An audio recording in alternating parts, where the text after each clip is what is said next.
அனைவருக்கும் வணக்கம். இந்த பதிவில் சில தகவல்கள்.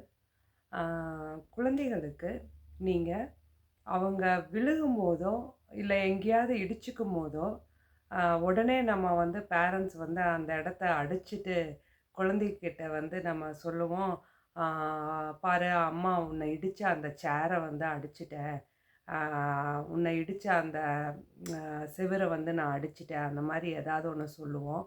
சொல்லி நம்ம அதை அடிப்போம். அடிக்கும்போது குழந்தை வந்து உடனே வந்து அது ஒரு ஹாப்பி ஆகி சிரிக்கும்.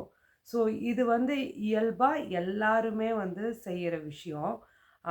ஆனால் இதை நான் வந்து ஒரு சரியான விஷயம் இல்லை அப்படிங்கிறது நான் ஒரு இது சைக்காலஜி ப்ரோக்ராம் குழந்தைகளை பற்றி நான் அட்டன் பண்ணும்போது தெரிஞ்சுக்கிட்டேன். அப்போ அவங்க என்ன சொன்னாங்க அப்படின்னா, இப்போ நீங்கள் ஒரு சேர் வந்து ஒரு குழந்தை இடிச்சிட்டாங்க அப்படின்னா உடனே நீங்கள் அடித்து பாரு அடிச்சாச்சு அப்படின்னு சொல்லி நீங்கள் சொல்லும் போது அந்த குழந்தைகளுக்கு வந்து நம்மளை ஒருத்தவங்க கஷ்டப்படுத்தினா திருப்பி அவங்கள நம்ம கஷ்டப்படுத்தணும் அப்படிங்கிற விஷயத்த நம்ம சின்னதுலேருந்தே நம்ம வந்து ஒரு நெகட்டிவான விஷயத்த நம்ம அவங்களுக்கு வந்து சொல்லி கொடுக்குறோம். அது வந்து சரியான முறை இல்லை அப்படிங்கிறத அவங்க வந்து சொன்னாங்க அந்த ப்ரோக்ராமில்.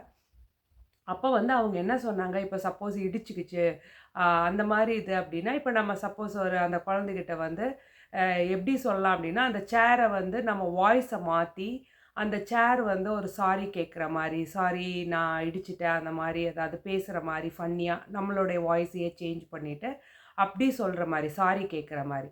அப்போ வந்து அந்த குழந்தைகிட்டயும் நம்ம அம்மாவும் சேர்ந்து அதுக்கிட்ட இட்ஸ் ஓகே, நெக்ஸ்ட் டைம் இதை பண்ணக்கூடாது அப்படின்னு சொல்கிற மாதிரி நீங்கள் வந்து ஒரு ஆக்ட் மாதிரி பண்ணுங்க. அப்போ அந்த இடத்துல இருந்தே குழந்தைங்க வந்து ஒரு பாசிட்டிவான விஷயத்த ஒருத்தவங்க தப்பு பண்ணி அதுக்கு சாரி கேட்டால் அவங்கள நம்ம மன்னிக்கணும் அப்படிங்கிற ஒரு விஷயத்த பழகுவாங்க அப்படின்னு சொல்லி கொடுத்தாங்க. அப்போ தான் நான் வந்து தெரிஞ்சுக்கிட்டேன், இது வந்து இயல்பாகவே ஊரில் வந்து குழந்தைங்க எங்கேயாவது இடிச்சுக்கிட்டா உடனே நம்ம பேரண்ட்ஸ் ஆகட்டும் இல்லை யார் பெரியவங்களாகட்டும் டக்குன்னு அந்த இடத்த அடித்து நீ நம்ம அதை பண்ணுவோம். ஸோ இது வந்து ஒரு சின்ன விஷயமா தான் இருக்குது. ஆனால் அவங்க சொல்லும்போது தான் வந்து தெரிஞ்சது, ஆமாம் இது எவ்வளோ பெரிய விஷயம். நம்ம குழந்தைகளுக்கு வந்து நம்மளையும் அறியாமலே நம்ம வந்து ஒரு விளையாட்டாக சொல்லி கொடுக்குற விஷயங்கள் கூட எப்படி வந்து ஒரு நெகட்டிவாக அவங்க மனசில் வந்து பதிய பதியும் அப்படிங்கிறதுக்கு இது ஒரு சின்ன எக்ஸாம்பிளாக அவங்க சொல்லி சொன்னாங்க.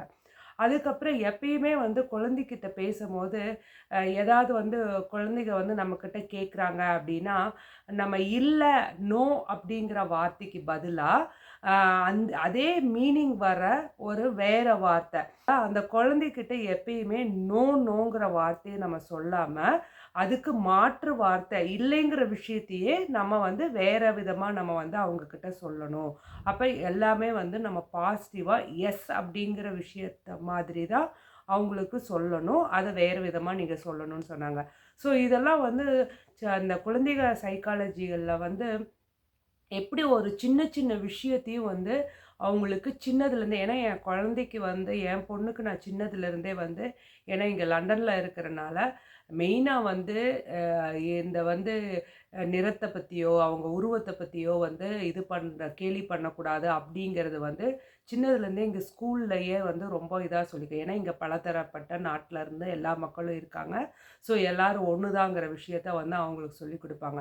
ஸோ என் குழந்தைக்கு நான் சின்னது 5 வயசுல இருந்தே நான் வந்து இந்த விஷயத்த வந்து சொல்லி கொடுத்துருக்கேன். ஸோ நம்ம எல்லாத்தோட கடமை, அதாவது எல்லாரும் ஒரே மாதிரி இருக்க மாட்டோம் அப்படிங்கிற விஷயங்களை வந்து நம்ம ஆனால் எல்லாரும் மனிதர்கள் தான் அப்படிங்கிற விஷயத்த நம்ம சின்னதுலேருந்தே அந்த குழந்தைகளை மனசில் வந்து விதைக்கணும்.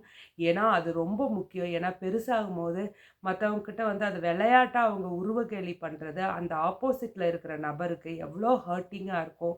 அவங்க அதுக்காக எத்தனை இரவு அழுதுருப்பாங்க, எவ்வளோ மன உளைச்சலுக்குள்ளாக இருப்பாங்கன்னு இந்த கேலி பண்ணுற நபர்களுக்கு வந்து தெரியாது. ஸோ நம்ம பேரண்ட்ஸாக இருக்கிற நமக்கு இந்த கடமை இருக்குது. சின்னதுலேருந்து நம்ம வந்து இதெல்லாம் வந்து நம்ம சொல்லிக் கொடுக்குறது ரொம்ப முக்கியம் அப்படின்னு சொல்லி நான் நினைக்கிறேன். ஸோ வந்து நீங்க குழந்தைகளுக்கு அத நீங்க வந்து பகிர்ந்துக்கோங்க. இந்த மாரி நம்ம எல்லாரும் ஒண்ணு தான். ஒவ்வொருத்தரும் ஒவ்வொரு மாரி இருப்பாங்க. ஆனா அனைவரும் மனிதர்கள் தான் அப்படிங்கிற உணர்வ நீங்க சின்னதுலேருந்து ஏன்னா நம்ம சின்னதுல எது சொன்னாலும் அந்த குழந்தைங்க மனசுல ஆழமா பதிஞ்சிரும். அதேபோல நான் என்ன சொல்லுவேன்னா, என் பொண்ணுகிட்ட, "நீ வந்து எல்லாத்துட்டயும் முடிஞ்ச அளவுக்கு அன்பா இரு. ஒரு தவறு செஞ்சா அவங்கள மன்னிக்க கத்துக்கோ."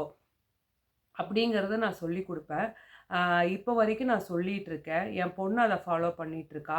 ஆனா, இப்போ வந்து ஒரு அடல்ட்ஸ் அதாவது இப்போ வந்து அவ செகண்டரி ஸ்கூல் போறனால, நெறையா வந்து ஸ்கூல்ல வந்து சேஞ்சஸ். ஏன்னா, அந்த சின்ன குழந்தைங்க பிரைமரி ஸ்கூல்ல படிக்கிறதுக்கும், செகண்டரி ஸ்கூல்ல படிக்கிறதுக்கும் நெறைய வித்தியாசம் இருக்கும். ஸோ, அந்த சமயத்தில வந்து யாராவது ஏதாவது ஹர்ட் பண்ண மாரி ஏதாவது சொன்னாங்கன்னு வந்து என்கிட்ட சொன்னா, "நீ முடிஞ்ச அளவுக்கு எல்லாத்துட்டயும் கைண்டா இருந்துக்கோ. ஆனா, அது அது அதையே அவங்களும் செய்வாங்கங்கிற எதிர்பார்ப்ப நீ வச்சுக்காத. நம்ம எதிர்பார்ப்பு வைக்கும்போது தான் நமக்கு அது இல்லைங்கும்போது நமக்கு கவலையும், அதுக்கான வருத்தமும் ஏற்படும்." அப்படிங்கிறத நான் இப்ப இந்த ஸ்டேஜ்ல அந்த என் பொண்ணுக்கு நான் சொல்லிக் குடுத்துட்டுருக்கேன். ஸோ நீங்களும் அந்தந்த ஏஜுக்கு தகுந்த மாரி அந்த குழந்தைகளுக்கு எந்த விதத்தில புரிய வைக்க முடியுமோ, அத வந்து நீங்க வந்து அவங்களுக்கு புரிய வைங்க. அது ரொம்ப முக்கியம். அது அவங்களுக்கு ரொம்ப உபயோகமா இருக்கும். நாளைக்கு எந்த இடத்துல, எந்த சூழ்நிலையும், எந்த விஷயத்தையும் ஹேண்டில் பண்றக்கு அவங்களுக்கு அது ஒரு பெரிய சப்போர்ட்டா இருக்கும். நன்றி. வணக்கம்.